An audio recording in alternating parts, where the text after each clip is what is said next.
ಆಯ್ತಾ? ಸರ್ಕಾರದ ಸೇವೆ, ಭಗವಂತನ ಸೇವೆ ಯಾವುದು ಬೇಕಾಗಿಲ್ಲ. ಇದು ಮಾಡಿದ್ರೆ ಆಯ್ತು, ನಿಮಗೆಲ್ಲ ಸೇವೆ ಬಂದೋಗುತ್ತೆ. ನೀವು ಮಾಡಬೇಕು.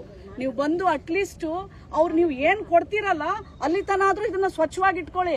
ಏನಪ್ಪಾ ಇವು ಅವ್ರೆ, ಅದು ನಿಮ್ ಕರ್ತವ್ಯ ಇದೆ. ಅದೇನ್ ಪಂಚಾಯತಿ DC ಹೇಳ್ಬೇಕಾಗಿಲ್ಲ ನಮಗೆ, ಗೊತ್ತಾಯ್ತಾ? ಚರಂಡಿಯಲ್ಲಿ, ಕೊಳತು ಚರಂಡಿಯಲ್ಲಿ ಅವ್ರು ಬದುಕಬೇಕಾಗಿಲ್ಲ. ಇದೆಲ್ಲ ಫುಲ್ ಕ್ಲೀನ್ ಆಗ್ಬೇಕು. ಯಾರು ಹೆಂಗ್ ಮಾಡ್ತೀರಾ, ಏನ್ ಮಾಡ್ತೀರಾ ನನಗೆ ಗೊತ್ತಿಲ್ಲ. ನಂಗೆ ರಿಪೋರ್ಟ್ ಬರಬೇಕು. ನೀವು ಎಲ್ಲಿವರೆಗೂ ಅಲಾಟ್ ಮಾಡೋದಿಲ್ಲ, ಎಲ್ಲಿವರೆಗೂ ಅವರನ್ನ ಶಿಫ್ಟ್ ಮಾಡೋದಿಲ್ಲ, ಅವ್ರು ಒಳ್ಳೆ ವಾತಾವರಣದಲ್ಲಿ ಬದುಕೋದು ನೋಡ್ಕೊಳ್ಳೋದು ನಿಮ್ ಕರ್ತವ್ಯ. ನನಗ್ ಬೇರೆ ಉತ್ತರ ಬೇಕಾಗಿಲ್ಲ.